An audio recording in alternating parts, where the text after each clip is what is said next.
Hello and welcome to Lore of the Known Universe, Episode 1, Part 2. In this part, we'll be taking a look at a summary of a number of nations in the known universe. This is part 2 of this, what will be part 1 of the summary of nations. Here we're looking at the nations that are currently on screen. We'll discuss kind of 4 interesting facts about them and a bit of their history, where they came from, those sorts of things. And yeah, without anything else, let's just jump right in. First to look at, we have the United Augmented Republic. It is one of, if not the oldest remaining human-founded nation in the known universe. It's able to trace itself back to the rule of Farsight, and following his death during the liberation of Earth, the AI Leonardo Banks assumed control over the United Augmented Republic, operating in the background faculties of each of its constituents, basically each UAR person's brain, forming a personality and following that personality and everyone's brains, the political action based on what people want. So it basically sits in the back of their minds, using a tiny, tiny fraction of their brain to influence political action, what it's going to do for policy decisions, etc., etc., leaving them free to pursue their own goals as citizens of the UAR. The UAR is located in the Twin Shadows galaxy, where it fled following the Augment War. During its journey to the UAR, the UAR befriended many Xenos groups, while its human members were becoming more and more augmented and less recognized as what we consider humans. Full citizenship was granted to artificial intelligence after a cult of people sacrificed themselves, uploading their consciousness into what was effectively a planet's internet, and it was decided that we couldn't functionally tell that apart from an artificial intelligence in the UAR anymore, and because of that, we just need to grant AI rights. The UAR's involvement in the Universalis Confederation's affairs are extremely limited.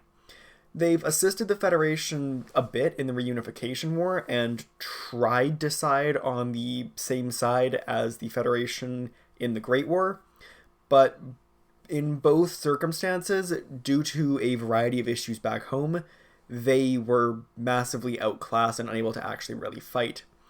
These issues back home really forced the UAR out of the Great War, causing them to lose their positions as the uniting force within the Twin Shadows galaxy, crippling them to where they currently stand now, and hurting their position in the known universe's rest of humanity's opinion. For the rest of humanity, the UAR was always seen as this very powerful, very distant, mysterious other humans that once existed. If you've ever seen Battlestar Galactica, the 13th Tribe kind of idea, when we see them in this war afterwards, basically, you see the UAR has become a bit of a laughingstock. They helped to defeat the First Order, but not really. They helped to stop the Deutschland, but not really. It shows, and it's become a bit of a shift from where they stood for a long time as sort of the politically special people who existed outside of it and were the allies of everyone, to now somewhat being a bit of a joke almost. The UAR has a tiny amount of holdings in Universalis Confederation controlled territory, effectively the rest of humanity, and it's well known that they deploy operatives and spies to various Universalis Confederation nations, allowing them to stay up to date on various information and what's happening, who's what's, etc. On the other hand, if any Confederation nation is founded to have spies or diplomats in the United Augmented Republic that they haven't confirmed previously, they're persecuted, banned, tortured. There's no respect for the Universalis Confederation within the United Augmented Republic. There's also a long-standing rivalry and battle between modern Britannia, and the United Augmented Republic. When Verse and the early empire merged together following the imperial marriage that I'll talk more about in a little bit, Verse and the United Ravers Lords today inherited a bit of this rivalry, though it's definitely not a thing they deal with as much as Britannia, who have been fighting the UAR basically for as long as the nation that would eventually become Britannia came into existence millennia ago. The next nation to look at is the Universalis Confederation, which was founded in the year 79,869 by Empress of Salem Versa Lucia and her husband, the ex-Fuhrer Jonathan Reed. Its goal was to be a forum of communication between major nations and really all nations in the known universe that the Verse Empire knew, to try and stop any major wars from breaking out without the Verse Empire having a hand in it, as well as to help regulate trade and to help keep peace in the known universe. It essentially functioned as a space UN, if you will. There's some other stuff where one of these existed before, but much like the League of Nations, that one sort of fell apart. The Universalis Confederation stuck around and been much more effective, in part because it has centralized powers. The largest of the powers the Universalis Confederation has is acting as a central bank for all member states of it who wish to sign on to some very important acts, who want to use the Universalis market to trade between them. One of the main ways this has been accomplished in order to standardize and regulate all of this is through the creation of the Universalis credit, which is then broken down into galactic credits and then possibly even national credits and then sector credits. It's a complicated mess, but the simple form is they made it really easy to do trade between nations and between average people, between just sort of everyone. It's been a very helpful thing overall. There are 4 very powerful branches of the Confederation, of which none of them are actually the body that can pass legislation, of which any legislation passed, with the exception of a very small amount, is non-binding legislation. But the branches which can do anything and do have powers to pass binding legislation are the Budgetary Committee, who have control over the Universalis Central Bank, in part, the Defense Committee, who can oversee peace treaties, accords, armistices, etc. They can declare states of emergency, and then in those states of emergency ask that the Universalis Confederation Army do something. The Universalis Confederation Army is itself overseen and commanded by the Witcher Order, who are commanded by the High Council of the Witcher Order, which is formally overseen by the Committee on Universalis Planetary Governance. As the name suggests, this committee oversees basically handling planets that are owned by the Universalis Confederation, which really are just any planets owned by the Witchers. I'll talk more about this in a minute. Finally, there is an External Programs Committee, which has oversight over things like the Travelers' Aid Society, which is supposed to be a non-biased third-party job mix of a job board, a hotel/consulate service for people, a old-fashioned guild. It conducts stellar cartography. It publishes several newsletters. It offers evaluations of systems and publishing their safety statuses. And their main job is, as the Travelers' Aid Society, is essentially to help members of this society travel between major nations, though it exists pretty much everyone has a large amount of power and sway. The Witcher Order is rather ancient itself, with roots tracing back to the pre-stellar empires of basically who had a small amount, pre-stellar era empires, a small amount of whom had passed down their genes to humans as well as other alien species. And those lucky chosen people who were the descendants of those who passed their genes down, kind of think the Spartans from Halo, if you will, are the Witchers now. Every galaxy occupied by humans or that humans have gone to have Witchers, the exception being the Twin Shadows galaxy, which has a small, tiny fraction of them, but they're heavily hunted and prosecuted. Their main goal as Witchers, though, is to hunt down and deal with monsters that exist, basically either seeping in from various other planes of existence or just within the universe that normal people can't deal with. The other thing that Witchers have become is a religion in the form of Witcherism. It's the most common religion in the known universe, and it's broadly divided into 2 camps, but the more common and popular religious side of it, the non-part that the Order practices as much, oddly enough, focuses heavily on being effectively a spiritualized and deityized version of Jedi-ism that really leans into the mystique and ritualization of this, whereas the Witchers themselves live almost and function closer to Jedi-ism than Witcherism as a religion, but it's a complicated-ish mess that is religion in this setting itself. But the ritualization is somewhat key to Witchers, and this manifests in its most obvious way, even for those Witchers in the Order, with how their weapons and their spells work.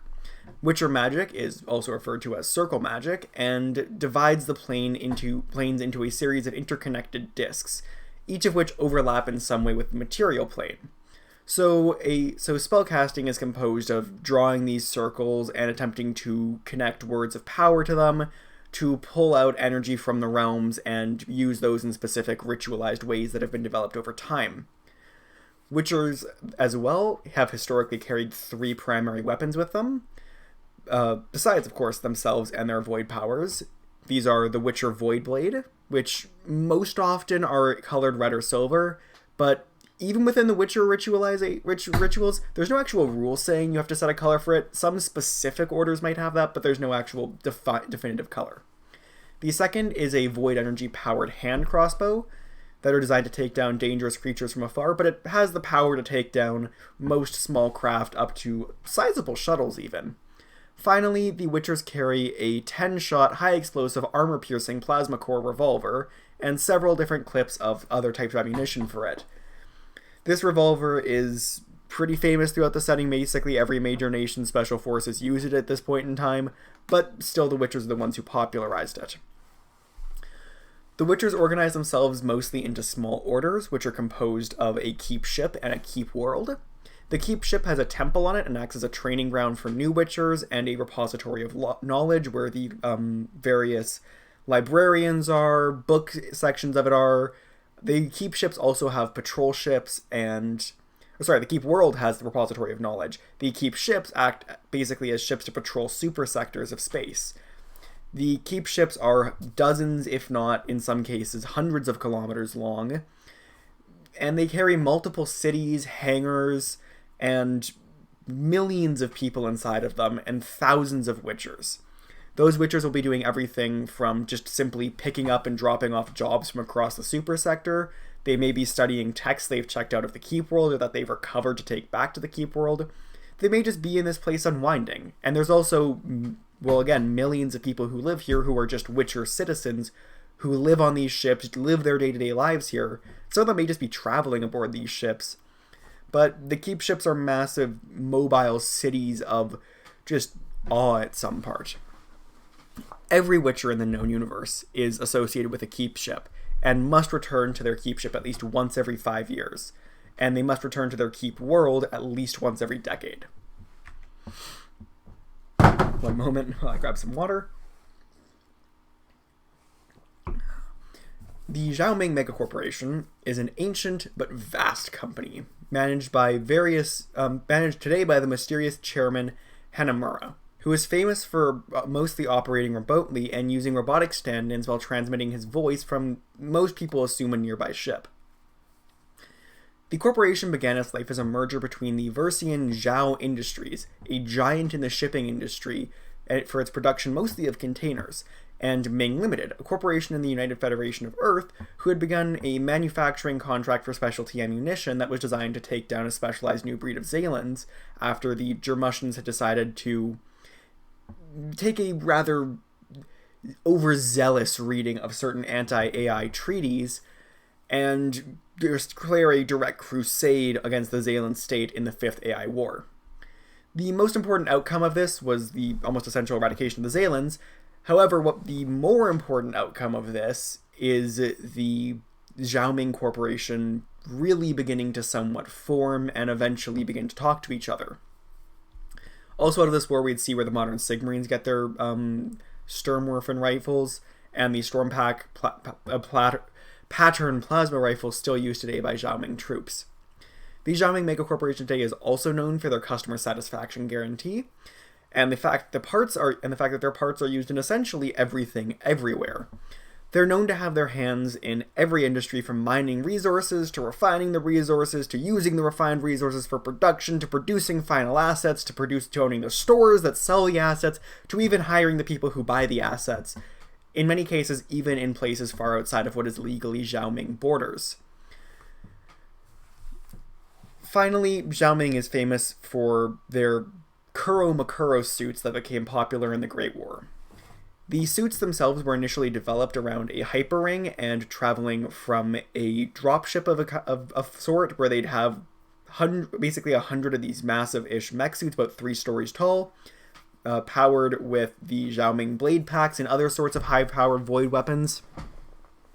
They would use hyperrings to use hyperdrives initially, later developed to jump drives, to essentially leave the dropship, head to nearby planets, fight, battle, take them over, etc.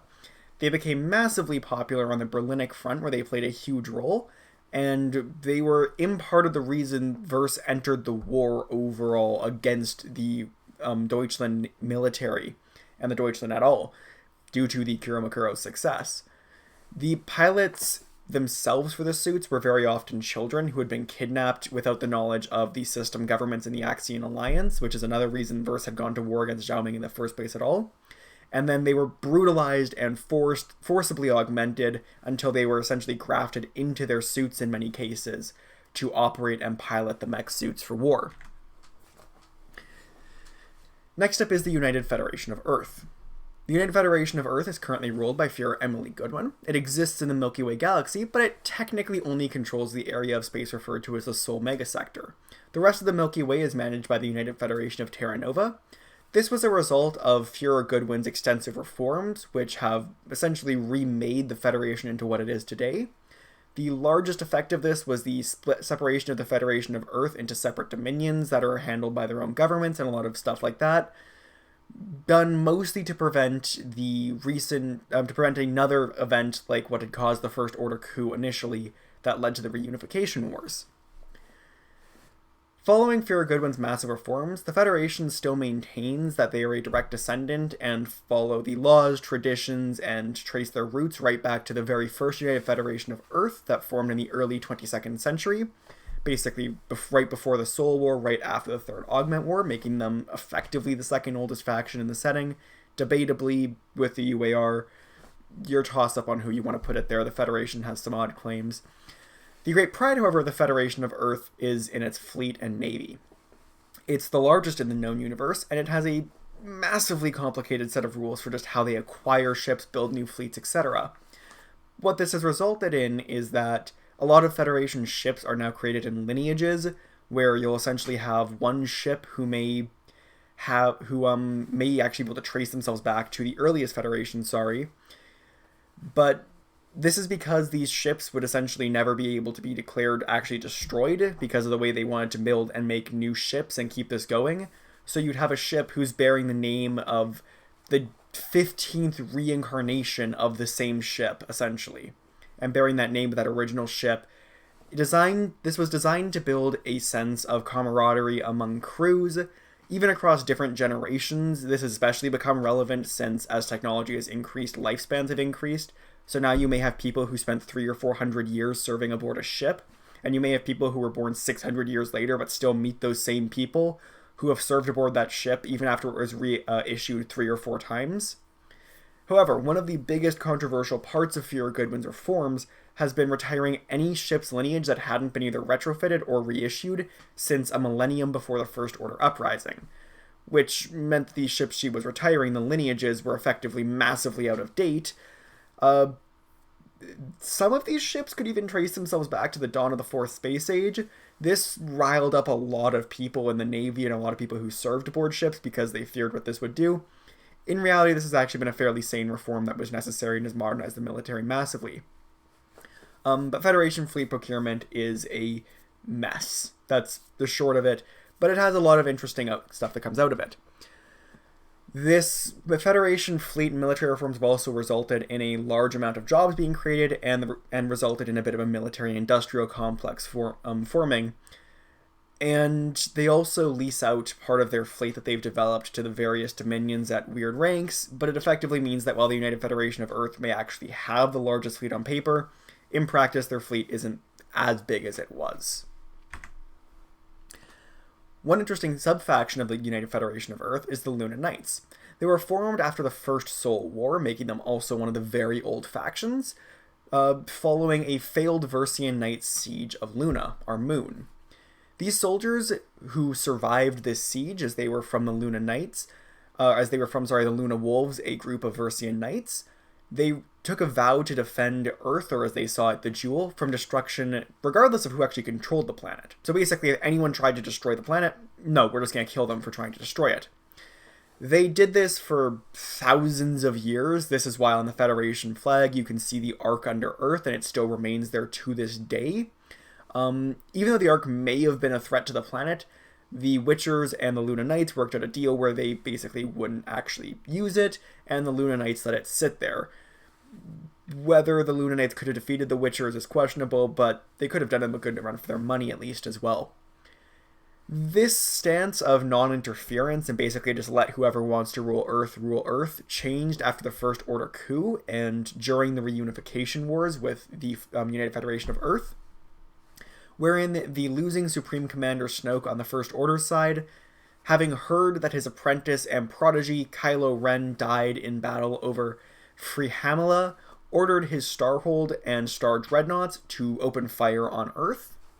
The Lunar Knights and their support army, the Solar Auxiliary, who are an army of heavily augmented people sworn to defend Sol at all costs of their life, went in large-scale war for essentially the first time in recorded history against the First Order. The hundreds of chapters of knights made short work of the troops that the First Order deployed, and the Solar Auxiliary were able to siege and capture the Star holds. The Luna-based Mac-Arrays obliterated fleets of Star Destroyers and Super Star Destroyers, and again the Solar Auxiliary fleets were able to clean up other small vessels in the area. After the Second Liberation of Earth, the Luna Knights agreed to become an independent dominion of the Federation, with complete and absolute control over the Moon as their only realm, a seat on the Führer's Privy Council, several seats in the Senate, and they rejected the fact that they would get a title Lord of Luna, being what they could sit in a House of Lords if they wanted to. They basically just said this reminds them too much of their Versian heritage and they don't want to lean back in that. But they have accepted that their highest leader, the Primarch Griffith Dwayne, may sit in the House of Lords, but does not hold the title of Lord. It's a very minor solution, but it works for them. Next up is the Jedi. The Jedi were founded in the Amazon rainforest during the Augment War, when the Void was first discovered. They were a group of international scientists who wanted to learn and understand the Void away from the various religious groups who were corrupting the narrative about it, like the Grey Knights. The greatest gift the Jedi gave to humanity, as agreed by many, was their understanding of the cosmology of basically the Void in the various planes of existence, which is seen to have had an influence on basically every other religion in the known universe, or at least the most popular ones. They were the first ones to discover a plane beyond just the Void and the material. They are known to have had a major impact on the Witchers, but still had some focus on them. The Jedi Order existed before the end of the First Soul War, and where the Witchers went off to fight monsters and use their powers practically, the Jedi, who again existed before the end of the First Soul War, essentially said, nah, we're just going to use our powers to study this stuff and make it into a science. Within the Verse Empire, the Equites Ordinis Deorum was heavily influenced by Jedi thought, and Sigmar himself of the Church of Sigmar visited the Jedi in the Amazon and learned greatly from there. It's part of why Sigmarianism accepts the Aether as a realm. This is the heart of Jedi philosophy, however. The idea that basically those who have the power to reach into other planes should have access to the unlimited knowledge that comes with it, and education that should be there.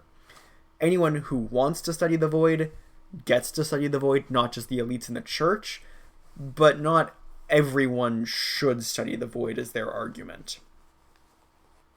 The Jedi were also the first ones to uncover how to store Void energy in the material plane, and then they would use this to inspire a number of Void Blade designs over time, as well as crafting the first Void Blade as well, basically just taking a stick and running Void energy through it, but they found a way to store energy here too and create Void Blades properly.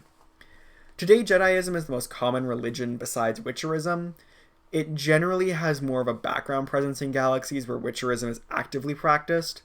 It's the second or third largest religion in any particular state, with the exception of the Axian Alliance, where it's the dominant religion, beating out even the Witcher Order for the most part.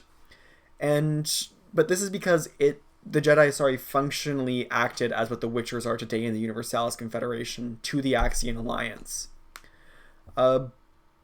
Basically, Jediism stands, as I said, in the background of the setting, or not the setting, of various governments and galaxies. It never really gets a front seat anymore, but it's ancient, it's there, it has its hold, and it has a very dedicated set of followers, most of whom are in the Axian Alliance. Now, just a sort of general discussion of the United Federation of Earth, as it is composed of several different dominions. There are 6 major dominions and dozens of smaller minor dominions. They're all part of the United Federation of Earth, but at least most of the ones I'm going to discuss here are actually functionally their own nations who are all represented by the United Federation of Earth and can be called to work together when they need to. The dominions represent the various federations' holdings in different galaxies. The exception to this is the United Federation of Earth, which isn't actually a dominion but the super dominion of all dominions, and it exists exclusively in the Sol Mega sector, which is named after the Sol system where Earth resides, and is the capital of the United Federation of Earth in its entirety. It's also often referred to as the Jewel by people from the Federation. The rest of the Milky Way is controlled by the Dominion of Terra Nova, or the United Federation of Terra Nova, whose capital is Terra Nova, the planet, on the opposite side of the galaxy from Earth. Within the Federation, there are three broad types of dominions: independent dominions, dependent dominions, and colonial dominions. An independent dominion is fully independent of any outside government except the United Federation of Earth itself. It's a member state of the United Federation of Earth, but a fully recognized nation in and of itself, if you will. There are currently 3 independent dominions, and they are, in order that they were colonized, Terra Nova, Utopic, and Takara. Independent dominions carry equal weight in the Federation Parliament and are fully recognized as separate but equal nations. Next are the colonial dominions. Colonial dominions are not quite full nations, but for most practical purposes, they're seen as it. They do have the full trappings of proper Federation government and are fully self-governing in all day-to-day issues. It's really just issues like defense, minor economics, etc. that they're dependent on the independent dominion that they have. Colonial dominions, like an independent dominion, must maintain the 3 houses of Parliament and must have an independent House of Lord with 25 titled lords sitting in it. Currently, there are 3 colonial dominions: Saldor, Maldeth, and Tahara. There is also dependent dominions. These are unable to fully form their own government as equal to that of colonial standards. However, they generally tend to operate with a higher degree of autonomy from their parent dominion, but are still legally bound under it with much tighter strength than a colonial dominion has. So where a colonial dominion is full self-governant, a dependent dominion has the ability to basically take immediate action, but they can be tried by their parent dominion. An example of some of the colonial dominions would be the 3 dwarf galaxies around the Milky Way that the United Federation of Earth holds, or the 3 lords in the Berlinic galaxy who exist as basically the Federation's holdings there, or any other alliance of lords in the sort of in other galaxies that the Federation is allied with, as well as those Versian lords who are actually identified as Corexias, or shared kings.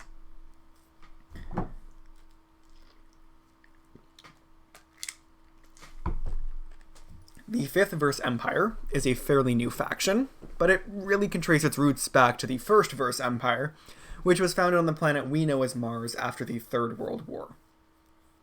Since then, the Empire has changed and evolved massively. The largest thing that has remained the same are the classification of society into 5 stratas, though how these are arranged, what they mean, and their relationship to each other changed over time a bit. The stratas are the aristocratics, who are basically those with noble titles, or generally people who hold some kind of title. These are further subdivided into who holds which title, who the title is held by and held to. It's a complicated mess that is feudalism. There's the militaris, or the military. Within this, there is a known difference where the Navy outranks the Army. The Navy's always special. Except when it comes to Versian knights, who are officially the lowest class of the aristocratic, and their retinue tend to rank above either naval or army personnel. There's also the civis, who are the general people born into the Verse Empire, i.e. you and me. The Versarians, who are identified as those who are of the Verse Empire but not currently living in it. That's the legal definition. There's the cultural definition as well, which more broadly is any nation or people from a nation who can trace its roots back to Verse, which would include things like the Deutschland or the Jermussian people, basically because they have some Versian heritage. Finally, there is the Videtium, who are all other people without Versian heritage. within this system, basically, you can say that a Deutschland peasant outranks a Xiao-Ming lord, or would outrank a Xiao-Ming executive, because the Xiao-Ming executive doesn't have Versian heritage. There are some exceptions to this where Federation lords may have similar titles. There are laws that recognize several lords' titles in Verse, but there's no actual singular law in the Verse Empire that says a Federation lord is equal to this in the Verse Empire. Currently, the Verse Empire is ruled by the recently crowned Empress Camilla Versalucia. She initially, when she was born and young, had announced all claims to the throne, instead looking to just join, basically get the title of knighthood on a small world, serve her part, and just sort of be a thing in the Verse Empire. She did serve her part, however, at the tail end of the Great War. She served with her mother when her mother died facing down a Kuromukuro pilot. Camilla also served in her brother, then Emperor Charles Versalucia's army, when he tried to take over when he tried to fight back in the Versian Civil War, when she had actually worked her way to the rank of Knight Commander. Once again, much like she had witnessed her mother's death, she witnessed the death of another emperor, this time her brother, at the hands of her half-brother, Kevin Hyde, the now Supreme Grand High Lord Commander of the United Bravers Lords. Her father, who had previously passed the title to his son, went back and restored himself to the title as his daughter Camilla was not eligible. She had completely renounced it. But he was a wary and tired old man who had lost almost all his family and allowed the ruined Verse Empire to fall apart. Camilla assisted in organizing a military coup after the emperor declared a crusade against the Deutschland over failing to repay their debts that basically destroyed the Verse Empire, in an attempt to preserve what was left of the falling apart empire.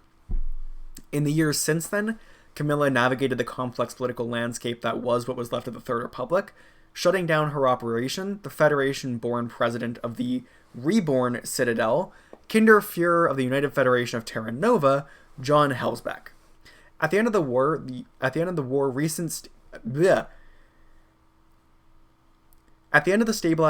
period, Camilla was able to stabilize things and got herself crowned the title of Empress of Verse.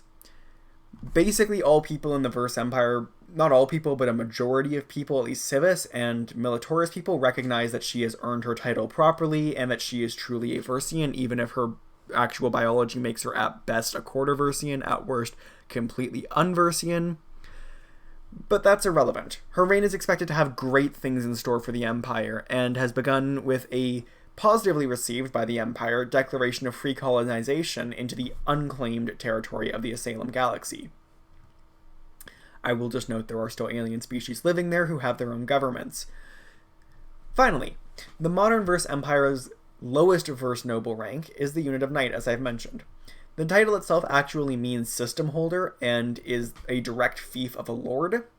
A knight, however, may have people below them who hold the title of who hold various aristocratic titles. These people will control key space stations, cities, or even just occupy key positions in the knight's court. But even within that, the knight is generally recognized as the lowest of the true aristocratic titles because of the way modern Versian law works. This hasn't always been the case, and for example, the Luna Knights, who are a direct descendant of the original Knights and hold a much closer version of what the Knights were, or the Sigmarines, who, while not a direct descendant of Versian Knights in some ways, have since culturally appropriated a lot of Versian Knight ideas, continue to actually do them much closer to how the ancient Versian Knights of the First Empire did it than the modern Fifth Empire Knights.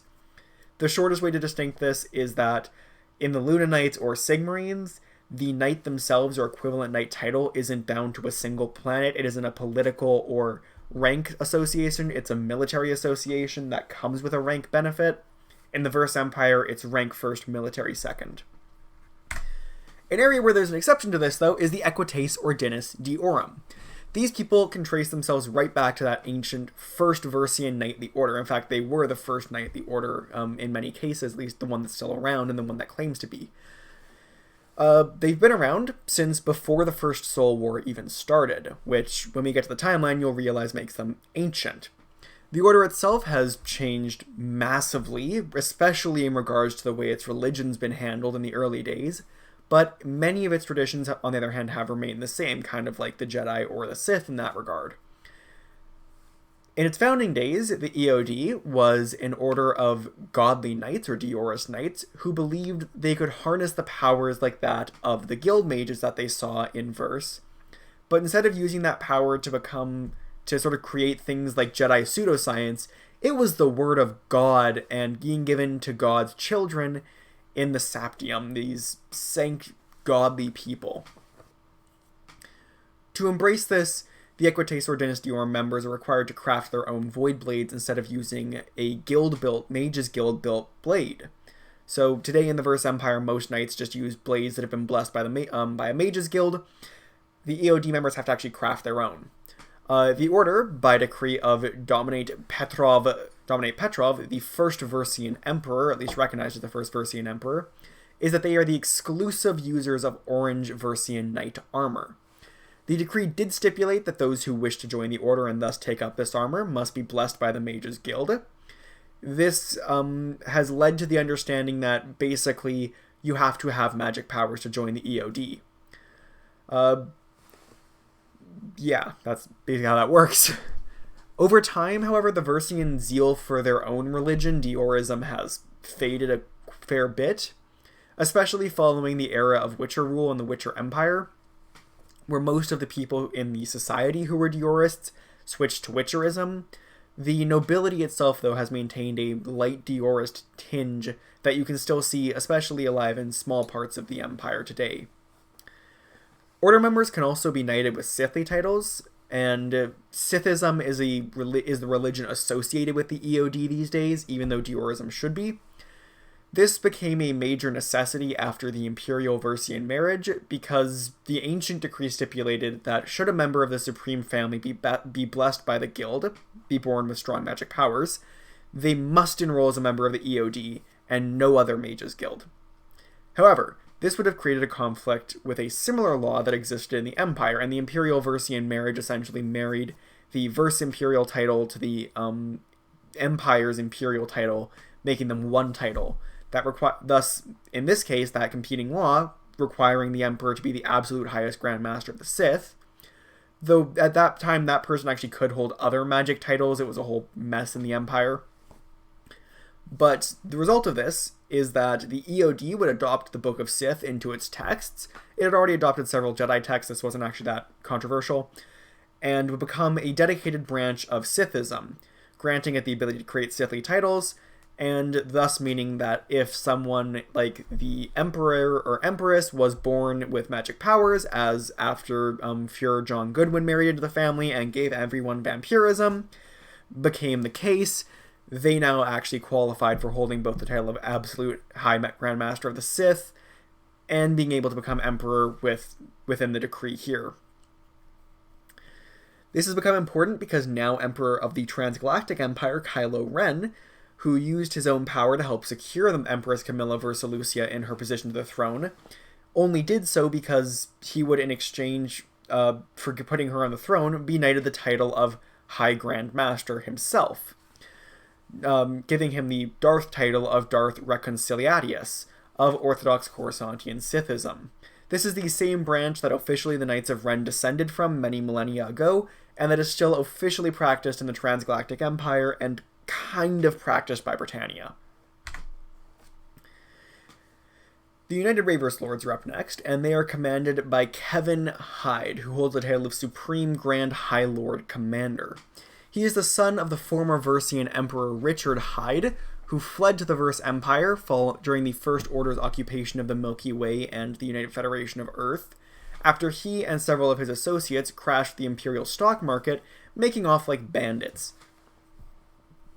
Richard used his money to buy a knightly title from a friendly lord, and then used that title and his political skill and money to eventually work his way up to just getting the title of lord himself. He eventually renounced his title of lord, which prevented it passing to his son Kevin Hyde, and married the then Empress of Verse. Kevin himself still used his own titles, and especially the connections he made from his father to gain his own lordship title. and would become a major champion against his father and his eventual half-brother in the Parliament of Vers the Colossus. When the Vers Empire began falling apart, the lords, in what would become the United Ravers Lords, had a revolution against Charles Versalucia's authoritarian government, eventually working to separate the entire galaxy from the Vers Empire, and this succeeded when Kevin himself decapitated Charles Versalucia in battle. In the time since then, in the time since the Lord's Revolution and since then, Kevin reformed the United Ravers Lords government after that of the First Republic and in the style of, and has spent much of the time since the Revolution putting down various rebellions within his territory and from the various lords who don't want to go back to that, and fighting other internal issues. However, when they found out that their old oppressors, the Vers Empire, was almost out of their basically new guns and had stopped producing ammo because all of these weapons were being produced in the Ravers galaxy and no one had thought this was an issue before, the URL realized that they could help. They could use these weapons to secure Empress Camilla on the throne, and this was accomplished when Führer Goodwin of the Federation helped broker a deal between the Empress and her half-brother, the Supreme Grand High Lord Commander, wherein the Supreme Grand High Lord Commander would be nominated and win Chancellor of the Universalis Confederation, and in exchange, through a complicated, intricate trade network, guns would be smuggled to the Vers Empire, which would become a key part of how the Empress came to power. Alright, that is the end of this part of Part 2. In Part 3, Part 2 of the Summary of Nations, we will be taking a look at another series of nations in the known universe.